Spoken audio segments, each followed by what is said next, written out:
المغرب الى حل مع الجزائر الحدود غادي نستعمروكم احنا، اقسم بالله كيما راهم مستعمرينكم شويه ديال الاتراك وشويه ديال السوريين وهذا، بروشينمون احنا نستعمروكم. علاش؟ غتقول لي كيفاش؟ نشرح لك. انت في الباركور ديالك من البدايه ديال الدوله لدابا ما نجحت حتى في وزه، ابار لا برودكسيون ديالك، يعني تحفر تحت رجلك تبيع كاش ما تشيط والسلام عليكم، هادشي اللي عندك، انت ما تفقه في والو. تخيل بان مشروع تاع سيارات من 2005 وتقول انطلاقه اقلاع الاقتصادي هنا. هاي جون افريك خرجت القائمه ديال 50 اقوى شركه في افريقيا، انت مكلاسي غير بسوناطراك، وعندك واحد الزوجات متديني الترتيب. المغرب مكلاسي ب15، جنوب افريقيا مكلاسيه ب40. وين راه القوه الاقتصاديه ونحن شواكر ودرنا وفعلنا؟ وين راه؟ ما عندكش لا غالب، ما عندكش يا صاحبي. جون افريك الكلاسمون ديال 500 اقوى شركه في الافريك انت ما تيكزيستيش. لو كان نحيدوا سوناطراك، لانه شي سوناطراك هي الجزائر، هي الدوله كامله سي عباره عن سوناطراك مزيانه. يعني لا حيتي سوناطراك ما تيكزيستيش الجزائر. اعطيني وشنا هي خارج سوناطراك، ما عندكش. المغرب عنده 15 شركه باش داخل في الكلاسمون ديال 50 اقوى شركه في الافريك. شفت؟ هذه هي القوه. نعطيك العدد باش نزيد نصدمك اكثر.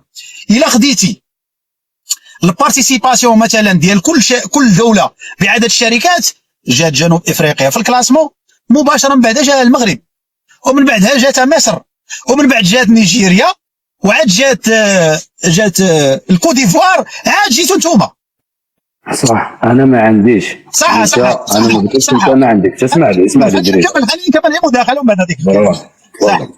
لا ماشي كينيا، ما نظنش كينيا. لا، شكون اللي سانكيام؟ كوت ديفوار هي سانكيام، في السيزيام جات الجزائر. تبع مزيان، يعني انت راك مكلاسي السيزيام من بعد 5 ديال الدول اللي محتلين. تخيل بان جنوب افريقيا راه واقيلا 40% ديال يعني لا صوم هذه كامله.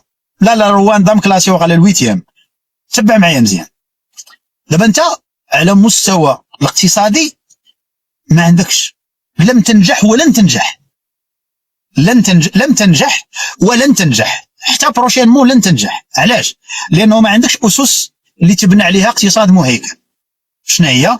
اول عائق ديال بناء منظومه اقتصاديه مهيكله قائمه ونظام مالي شفاف هو التخمه العسكريه الحاكمه في البلاد.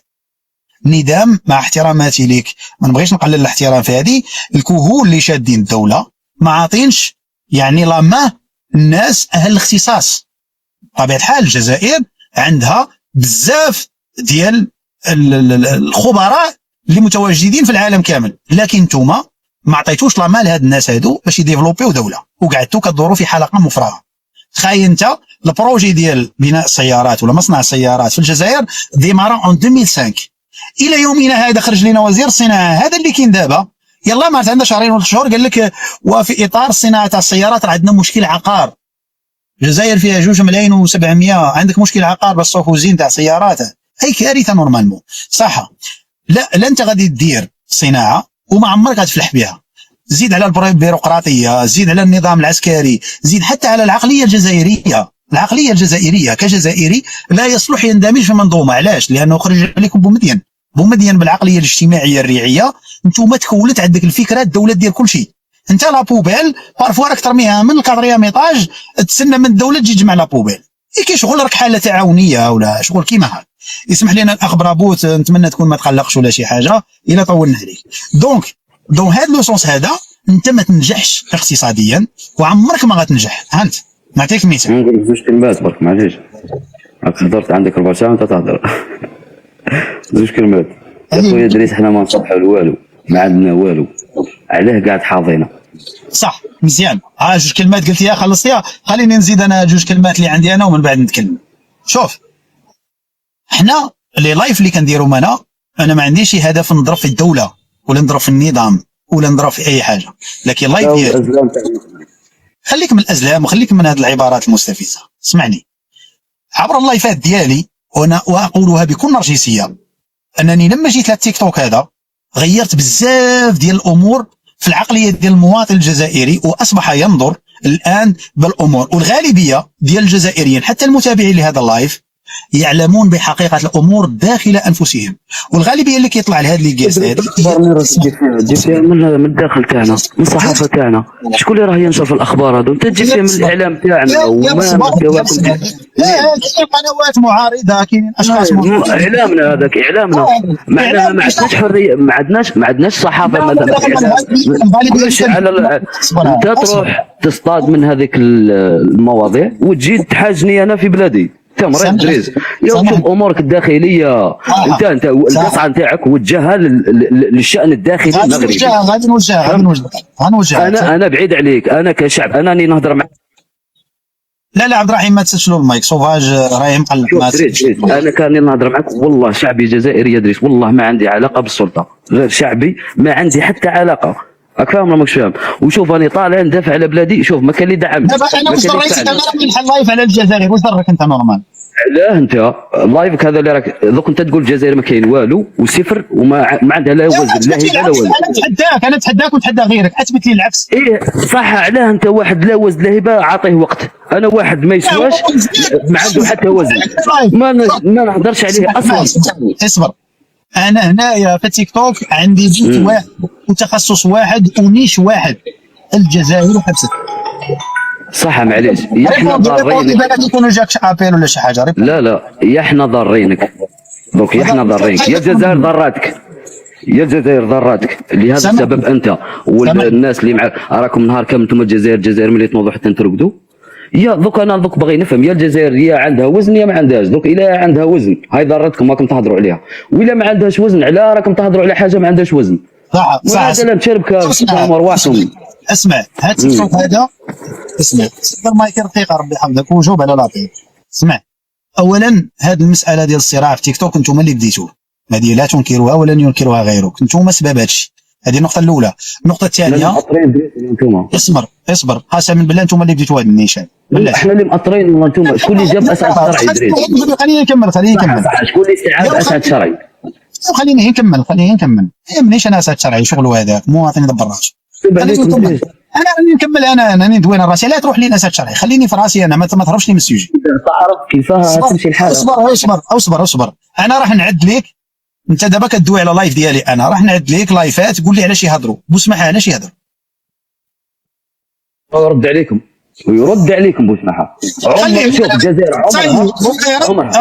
اصبر هو يرد وحنا نردوا، مادام هو راه يرد. لا انتم تهاجموا، احنا اللي في شوف انتم في وضعيه هجوم، احنا في وضعيه رد دفاع. وسنستمر في وضعيه الهجوم حتى يخرج الزيت من الزيت. انا هنايا في تيك توك اقسم بالله العلي العظيم، اسمعني دقيقه، اقسم بالله العلي العظيم الى ان نثبت لك وبكل نرجسيه انني غيرت العديد من المعطيات على مستوى تيك توك. وكاين من الجزائريين اللي كان يمرر المغالطه في اللايف، اقسم بالله ما بقاش اكزيستي كاع في لي لايف. انا نعطيك 5 ديال الناس كانوا عندهم لي كونط طالعين، كان يطلع ب 2000 وبهذا لحد الان ما بقاش في الليله، وسباب الخروج ديالهم هو عبد ربي. والله يا دريس انا واش راح نقول لك. انا نعطيك انا اول حاجه اصبر، انا اول حاجه جيت لها في تيك توك هنايا وناقشتها هي مساله الديون الجزائريه. وكان الغالبيه من الجزائريين ما عندوش في راسه ان الدوله الجزائريه راه غارقه ديون. حتى شكون قال ما عندناش ديون؟ لا على بالنا عندنا ديون داخليه. عندنا ديون داخليه. نهار جيت انا هنايا استهدر قرونتين صيدفه. اسمع، انا نهار جيت هنا كانوا الغالبيه ديال الجزائريين يقول لك لساني يجي في مصر، حنا راه حنا نسلكوا. صح، كاين فرق بين الدين الداخلي والخارجي دريس. الدين الداخلي يفرضوا عليك شروط، يفرضوا عليك امور. الدين الداخلي خويا حنا رانا الدين تاعنا داخلي ما يضرناش، فهمتني؟ حتى ويكون داخلي. اما الدين الخارجي فيه ضغوطات، فيه يفرض عليك امور، يفرض عليك انك تعوم العمله، يفرض عليك انك ترفع الدعم، يرفع عليك بزاف صوالح، هو اللي يسير لك دولتك. حنا هذا ما عندناش. صح خويا هذه هي. سؤال بسيط.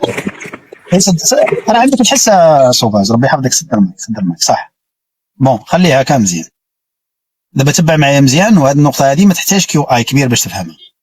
الجزائر عندها حاليا 18,000 مليار دينار جزائري دين، التي تقدر وتتجاوز 130 مليار ديال الدولار. غالبيته 99% عباره عن دين داخلي.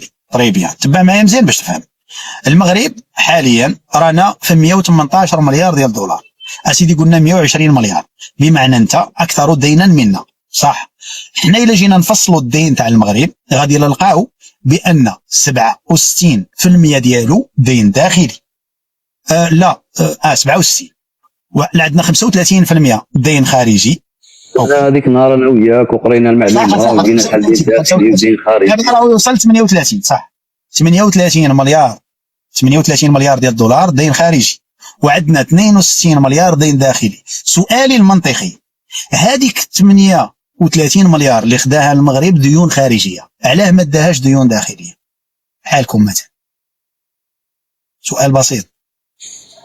شوف، هو الدين ماهوش عيب ادريس. سامحني، خليني في سؤالي رحمه على والديك. دابا المغرب يكون في علمك انك تستدين.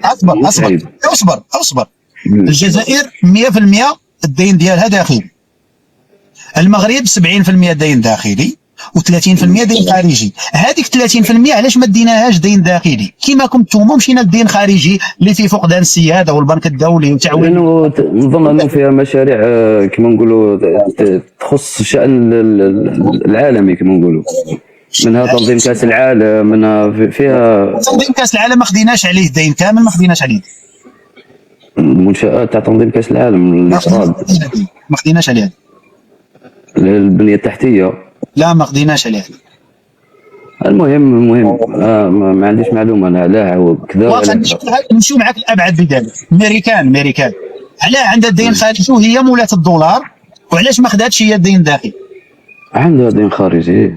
وعلاش دير هي الدين خارجي؟ اقوى دوله في العالم عندها الدين خارجي، علاه تمشي تستاذن من عند الشينوا؟ على بالك نعطيك واحد المعلومه صادمه، تخيل بان الجابون مترا مسلف امريكان راسك يحبس 6000 مليار دولار، 6 تريليون. هذا بصح هذا المشكل، هذا عويصه وراح يعرفوا العالم ادريس مشكل الديون. انا السؤال اللي باغي نمشي في التوجه نتاعك، امريكان علاش ما طبعش الدولار وما خداتش الدين الداخلي وراحت تستاذن من عند الاعداء؟ علاش؟ والله ما على بالي. شفت؟ انا نجاوبك ودي معاك الافاده من هنا، وهذه هي غادي تغير لك بزاف ديال المعطيات. تبع مزيان باش تفهم. صدر مايك نشرحها لك بالديتاي وبشكل سريع. شوف، انت كي تبغي تمشي دي دين خارجي لازم يكون عندك اقتصاد، ولازم المشروع اللي راك دي عليه كريدي يكون عنده البينيفيس. يعني انت دابا تخيل حنا ثلاثه الناس، انا وياك وبرابوت. برابوت هو البنكه، انا وياك جوج الاشخاص مثل تدول. انت وانا كي غادي ندير سي برابوت اللي هو عباره عن بنكه، غندير ليه بروجي وغادي ندي ليه النظام المالي والنظام الاقتصادي ديالي عبر صندوق النقد الدولي، وغندي ليه البروجي بانه مربح وبان لاكتيفيتي ديالي انايا هاي ريغلو، وبان نسبه النمو راهي طالعه وكذا والامور كامله موجوده وبالضمانات. اوتوماتيكمون سي برابوت غادي يعطيني الكريدي. ضمان صح. يعني انت اعطيني بروجي واحد درتيه في الجزائر اللي صندوق النقد الدولي قادر يعطيه عليه فلوس، او البنك الدولي او البنوك الخاصه. اعطيني مشروع مثلا، ما عندكش. هي لما تجي تستدان دين خارجي كما قلت لازم تكون عندك ضمانات انه تسترجع الاموال. وباه يعني بروجي اولا اصبر اولا انت في الحريه الاقتصاديه راك مصنف في الاخر ديال الدنيا. انت بقى من موراك، شكون بقى من موراك؟ بقات من موراك كمبوديا وكوريا الجنوبيه وربما كمبوديا، ثلاثه، وانت هو ما تنساش دريس الجزائر كانت عايشه. اسمح لي تسمح لي. الجزائر كانت منغلقه. ما تضيعش لنا المعلومه. نظامك المالي لا يساعد. نظامك المالي انا كونتربرونور او كمستثمر غنجيب مثلا 10 المليار غنجيبها الجزائر. نظامك مخربق المالي، انت سكوار غالب على القيمه. ما يقبلوكش في الجزائر، ما يقبلوكش. هو اقل واحد 20 مليار جابها لاندونيسيا، هذاك اقل واحد 20 مليار. ما جاش وما عمرو غيجي هذاك نورمال. صح سي برافو. خليني نكمل غير هذه النقطه. شوف، لكن شروط الاستثمار متوفره دريس في الجزائر. شروط الاستثمار متوفره، لكن الشروط اولا ما عندكش نظام استثماري مشجع للمستثمر. ما عندكش. لا ما عندكش. لا داروا تعديل. لا واخا التعديل مازال ما عندكش. اسمع، داروا تعديلات اللي تحفز على الاستثمار بعد. يا اسمع، اول باش تجيب انت مستثمر للجزائر لازم تكون عندك بنيه تحتيه. شوف انا نعطيك 6 ديال الشروط للاستثمار تبعها بالوحده بالوحده. اولا نظام سياسي، لازم يكون نظام سياسي. المغرب من بين الامور اللي شجعت المستثمر انه يجي انه عنده نظام ملكي ثابت او الاستقرار السياسي. هذا كيشجع على اساس ان المواطن او المستثمر يضمن فلوسه على مستوى الاستثمار. ثاني الحاجه الثانيه على مستوى البنيه التحتيه، ما عندكمش بنيه تحتيه ديالنا. مثلا نعطيك في جميع القطاعات، لا على قطارات، لا على طيران، لا على سكك حديديه، ولا على طرق، ما عندكش مواد اوليه. اسمع، هذه البنيه التحتيه كامله ما عندكش. اصبر. اذا فتنا البنيه التحتيه دوكا تقول لي هكا ما عندكش ادريس. دوكا انا تخليني ندخل نقرا دوكا انا واش عندي واش ما عنديش. انت عندك وانت وانا ما عنديش. اقرا على روحك عادي، اقرا. الجزائر عندها قدرات. انت عندك ميناء. واش من ميناء عندك؟ عندك ميناء جنجن. شوف كي نحبوا يكون عندنا موانئ يكونوا موانئ. كي نحبوا عندنا القدره. كي نحبوا عندنا القدره غنديروا. قول لنا ثاني في دوله سوف. لا دوك ما نكذبوش دريس. حنا في الجزائر عندنا التوقيت. عندنا التوقيت. شحال في عمرك نورمال؟ لا عنده حتى دخل عمر دريس. 40 سنه هكاك. هكاك. وعلاه وليتي تتابع المنطق تاع الكهول سوف. لا دوك كاين توقيت يلعب دور كبير دريس. زيد هذه المعلومه ورانا في الطريق، ورانا في البدايه، خرجنا من عشريه سوداء، رانا يلا نديماريو. عندنا ميناء عندنا ميناء جنجن هذاك، وميناء اللي العمق تاعو تقريبا 18 تقريبا ما نعرفش شحال المتر. عنده قدره. اخبارك بان طريق السيار الرابطه ما بين العلمه على مستوى السطيف وميناء جنجن عطاها بوتفليقه الله يرحمه الانطلاقه ومازال ما كملتش. عندك معلومه انت بلي مازال ما كملتش؟ راك حاضي اكثر مني يا خويا، والله ما عندي معلومه. انا نعطيها لك 6 دقائق. اسمعني. عندك جوج الانفاق يلا ساليتيهم اون 2024، وعندك اسمع انت دزتي على هذيك الطريق على واتكسنا. انا حاب نعرف دريس، انت درك الجزائر كان غنسولك عندها قدره يا استاذ انا سولتك انت درتي سطيف ما بين العلمه وجنجن في جيجل ولا لا؟ لا ما عمرك درتها. في طريق سياره. اسمع الطريق هذه دار لها الانطلاقه سي بوتفليقه الله يرحمه في اوت 2015 الى يومنا هذا مازال ما كملش. وشحال الطول ديالها 110 كيلومتر. خذ قلب عليها انا معاك لايف. خذ قلب عليها ذاك.